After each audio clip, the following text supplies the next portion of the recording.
Honorable Cabral Libye, bonjour. Bonjour.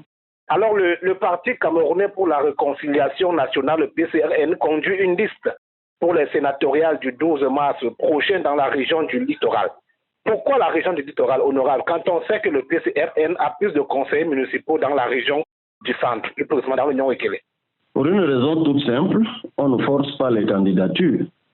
Nous n'avons pas eu dans nos rangs, dans la région du centre, des personnes qui ont postulé à ces élections. On n'en a eu que dans la région du littoral. C'est aussi simple que ça. Alors, la liste dans le littoral est conduite par Madame Bébé Coco. Qui est-elle réellement? C'est une militante de base du PCRN, notamment dans l'arrondissement de Douala 1er, qui a adhéré au parti il y a 2 ou 3 ans déjà, et qui a fait ses classes. Depuis, elle a créé un comité de base. Le comité de base a généré d'autres comités de base. Tout cela est devenu un sous-comité. Donc, elle s'est construite une respectabilité militante et une assise structurelle dans le littoral. C'est sans doute pour cette raison que ces colistiers ont jugé que c'est elle qui devait être à la tête. Alors, nombreux sont ceux qui pensent que le PCRN, le parti que vous dirigez, a appris de ses échecs dans la région du centre. On sait ce qui s'est passé.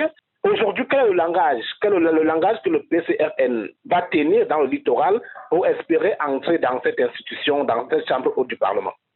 D'abord, en 2018, le PCRN n'a connu aucun échec, puisque nous n'étions pas en lice pour le PCRN en 2018. Vous voulez sans doute parler de 2020, lors des élections régionales, où effectivement, à l'issue desquelles effectivement le PCRN a essuyé un échec dans le département du Union Ekele, alors même qu'il avait l'avantage numérique des conseillers municipaux. C'est ça. Mais comme je vous l'ai dit, ça n'a rien à voir, puisque si on avait eu des candidats dans le centre, nous serions allés aux élections. Quant à la liste du littoral, ce que nous disons aux électeurs est fort simple. Le Sénat représente les collectivités territoriales décentralisées. Et ce sont les membres des collectivités territoriales décentralisées qui principalement sont électeurs.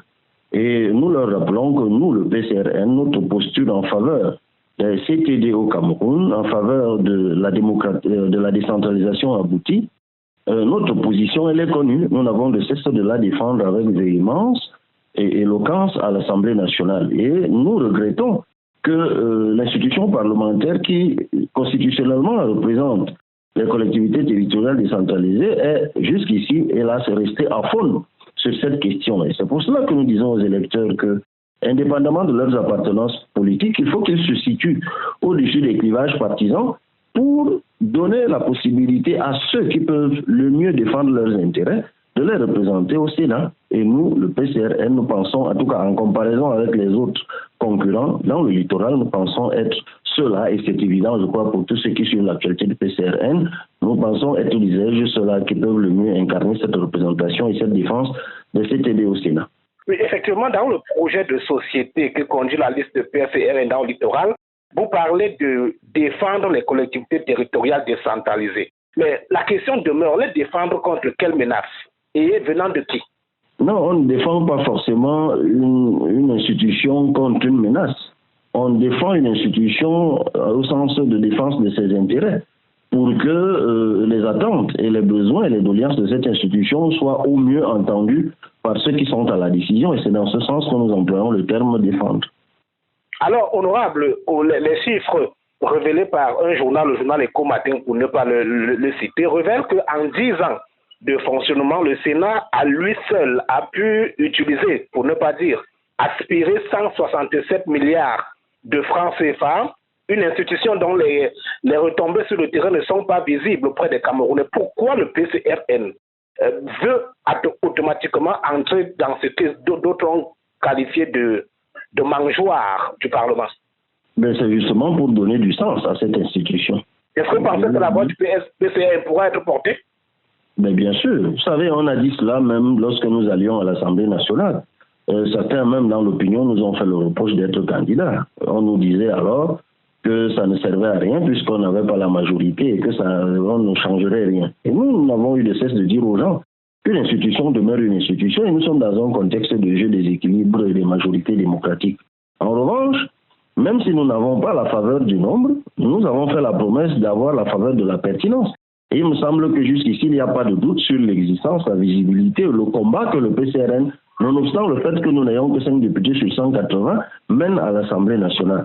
Si nous pouvons exister, donner de la voix, donner du sens à l'institution appelée Assemblée nationale, nous pensons être en mesure de le faire également au niveau du Sénat. Alors, parlons de défense. Vous avez parlé tout à l'heure de défendre ces collectivités territoriales, de défendre l'institution. Dans le projet que présente le PCRN dans ce sénatorial, dans le littoral, vous parlez également des identités qui, selon vous, seraient menacées. De quoi est-ce que vous voulez parler concrètement? Nous parlons de nos identités. C'est face à la vulgate de la mondialisation. Ce n'est pas à vous que je l'apprendrai. Vous savez que la globalisation puis la mondialisation aujourd'hui tend, hélas, vers une uniformisation culturelle du monde qui soit favorable, notamment à l'Occident. Donc la bourrasque culturelle que véhicule effectivement la mondialisation déracine les sociétés du Sud, notamment les sociétés africaines, avec les bouleversements de mœurs qui nous aliènent complètement.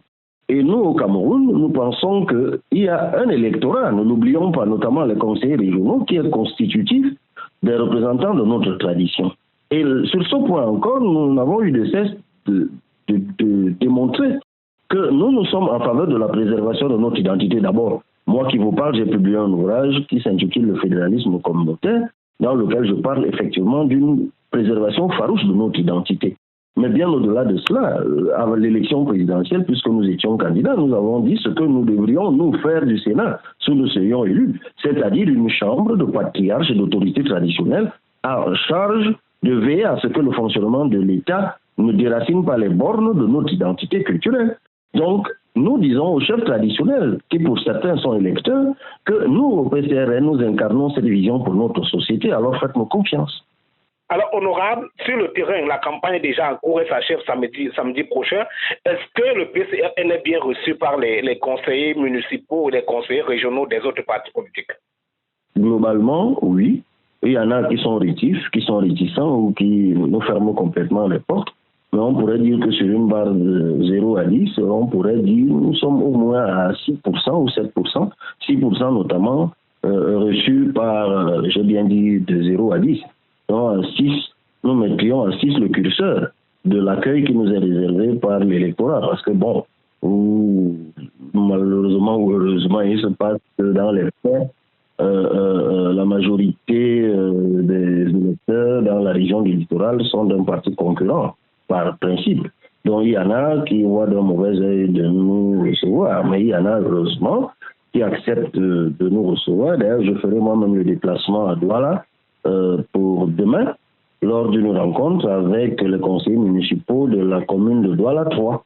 Je me mêlerai à mes camarades candidats pour m'adresser aux électeurs de cette commune-là. Honorable, vous êtes confiant? Absolument. Confiant parce que la participation à une élection, au-delà du verdict de son issue, est d'abord un moment d'expression de sa vision, de ses idées, un moment de partage et de confrontation. Et nous, notre premier objectif est celui-là, de battre campagne, de partager avec les compatriotes la vision que nous avons pour le Cameroun. Et nous sommes confiants sur cette partie-là parce que jusqu'ici, nous avons donné le meilleur de nous-mêmes et nous comptons le faire jusqu'à la dernière seconde du moment de campagne. Quant à l'issue en elle-même, nous verrons ce que nous aurons ensemencé produira comme germination lorsqu'on proclamera les résultats. Honorable Cabral Ibi, président du Parti camerounais pour la réconciliation nationale, merci d'avoir répondu aux questions du journal La Crème Hebdo. Merci à vous également.